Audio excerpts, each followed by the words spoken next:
বাংলাদেশ কারিগরি শিক্ষা বোর্ড পরিচালিত বাংলাদেশ সুইডেন পলিটেকনিক ইনস্টিটিউটে কারিগরি ও বৃত্তিমূলক শিক্ষা ও প্রশিক্ষণের সুফল সম্পর্কে সচেতনতা বৃদ্ধি বিষয়ক একটি গুরুত্ববহ সেমিনার অনুষ্ঠিত হয়েছে।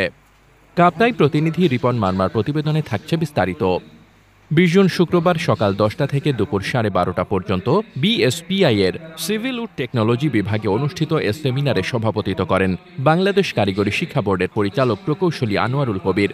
প্রধান অতিথির বক্তব্যে কারিগরি শিক্ষা বোর্ডের চেয়ারম্যান প্রকৌশলী মোহাম্মদ রুহুল আমিন বলেন, আমরা আজ ধর্মীয় নেতৃবৃন্দকে আমন্ত্রণ জানিয়েছি যেন তারা কারিগরি শিক্ষার সুফল সমাজের প্রতিটি ঘরে পৌঁছে দিতে পারেন।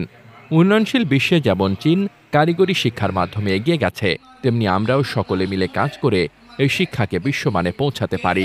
তিনি আরও বলেন, যদি আমরা আগামী প্রজন্মকে কর্মক্ষম করতে না পারি তাহলে দেশ এগোবে না। সেমিনারে বিশেষ অতিথি হিসেবে উপস্থিত ছিলেন কারিগরি শিক্ষা বোর্ডের পরীক্ষা নিয়ন্ত্রক প্রকৌশলী মোহাম্মদ আবুল কালাম আজাদ, বিএসপিআই এর অধ্যক্ষ রূপক কান্তি বিশ্বাস এবং বাংলাদেশ নৌবাহিনীর ঘাঁটি শহীদ মোয়াজ্জেমের লেফটেন্যান্ট রাশেদুর রহমান। সেমিনারে মূল প্রবন্ধ উপস্থাপন করেন কারিগরি শিক্ষা বোর্ডের কারিকুলাম বিশেষজ্ঞ প্রকৌশলী ফারুক রেজা।